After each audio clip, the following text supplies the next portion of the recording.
Fishing. It's a lot of people's favorite pastime. Sometimes encounters become amusing, and other times it's painful. Also, sometimes it becomes panic-inducing, like in this situation here with number 10.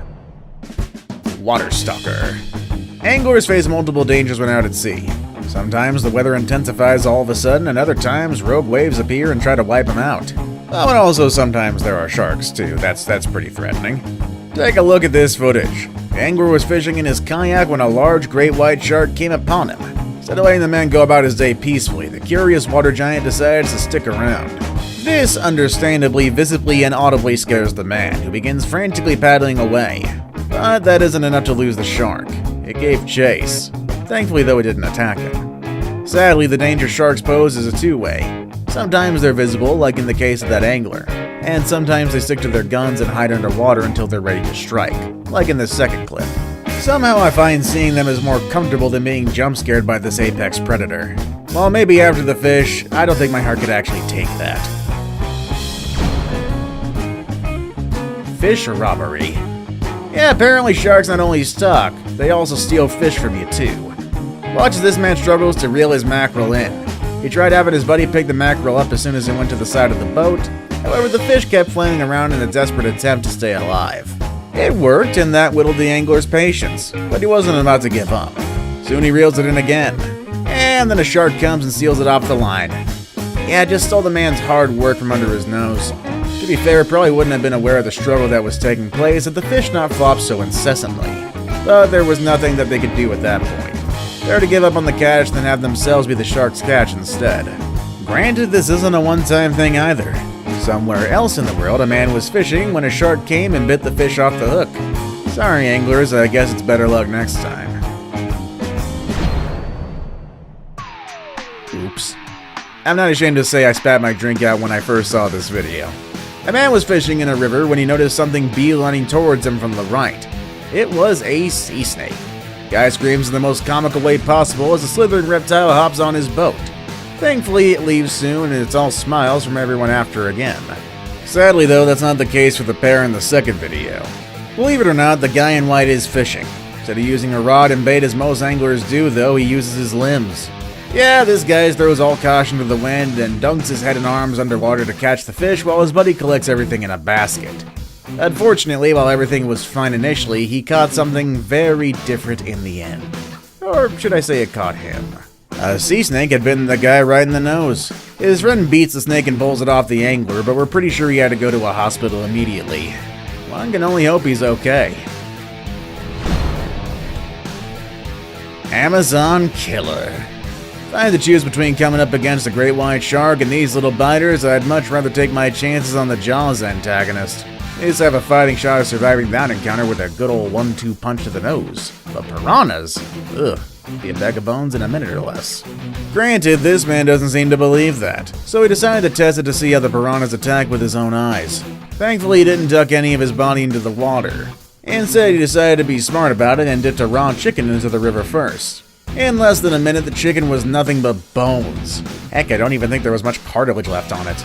They're so intense that one piranha even came up the water with the chicken. At least the guy intended to feed the piranhas. This one was fishing when piranhas stole his catch. Before the big fish could even get to the side of his boat, the piranhas had already eaten most of it. Pretty sad for the guy, really. Sewer fishing.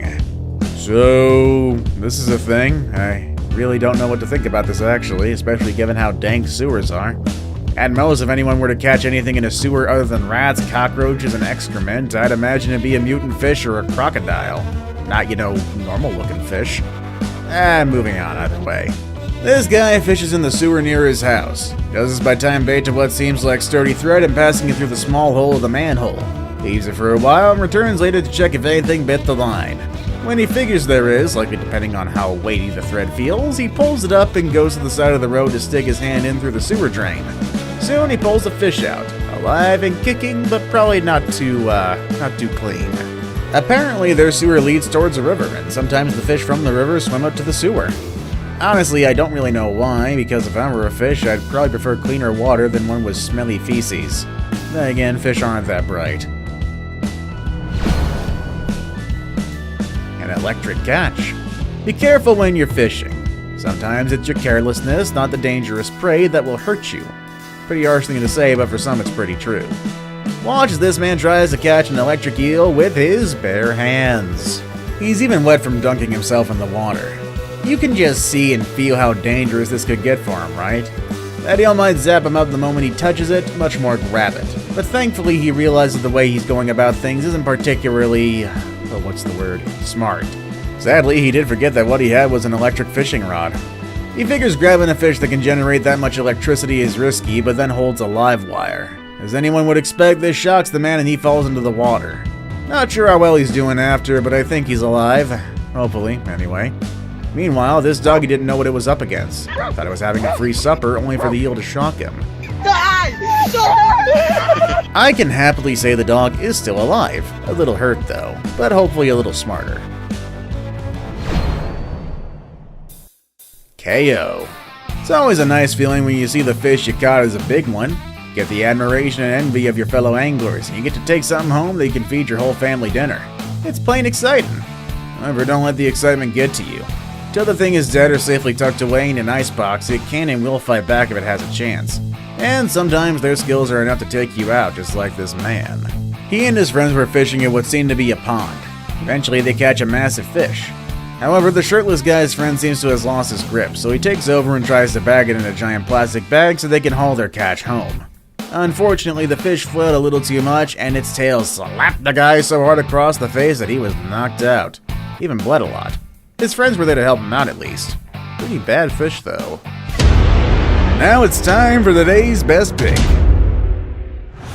Fishing is fun, but it's also difficult, especially if you have to dodge for your life sometimes. This guy wasn't able to, but at least he survived.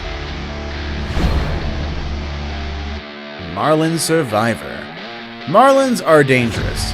Much like swordfish, these gigantic fish have spears for bills which they can use to impale and hurt people, if not outright kill them. This entry covers one such instance. Stephen Schultz and his family went on a deep-sea fishing excursion. They were hoping to catch a glimpse and maybe even catch the elusive black marlin. And, well, the marlin did show up. Hopped out of the water thrice, actually. First two times were phenomenal, and the Schultzes were able to take a good close-up look at the creature. However, the third one didn't go well. The fish impaled Stephen right at the back of his throat. Everyone thought that he had died. That thing just shot right up and attacked Stephen right in the mouth. It was a good thing, though, that it hit the boat with its body, so the impact was far lessened. Had the impact been full on and had it not bounced back into the sea, Stephen would have most likely died. Talk about lucky, though. Close call. Oh, no. Well, this would make a great story to tell the grandkids once the time comes. Having to live through this is terrifying. These two were kayaking for fun along with a group of friends when suddenly a humpback whale burst out of the water and gobbled them both up. Everyone was terrified. What happened to their friends, aside from the obvious? Were they dead? Were they alive? Are they a modern-day Jonah? Thoughts like that likely swirled their heads. Maybe they saw it all wrong. Perhaps the kayak just flipped over. But no, they were swallowed. Thankfully, in a few seconds, the whale spits the pair out with neither one sustaining a serious injury. Dude, the Bible's intense in real life. These divers also nearly became modern-day Jonahs as well. After a school of fish frantically passed by them, whales came and poked their heads out of the water, hoping for some food to fall into their mouths. At least the whale was a little off target, otherwise these two would have been too familiar with the whale's anatomy. Before we move on, I've got a little challenge for you that'll take 5 seconds to complete. So here's the deal. You just leave a like on this video, smash that subscribe button and hit the notification bell, and you will get 25 years of amazing luck. Try it really works.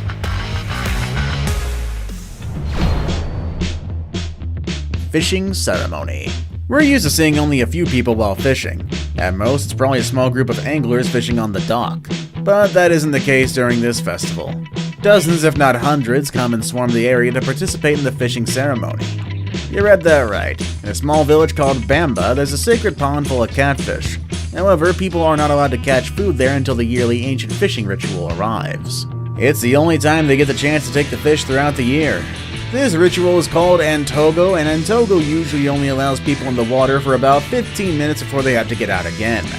As chaotic as it seems, this is not every man for himself. It's actually every man for the village. After they catch fish, they give these to the oldest man in Bamba, who ensures proper distributions of the catch among all villagers.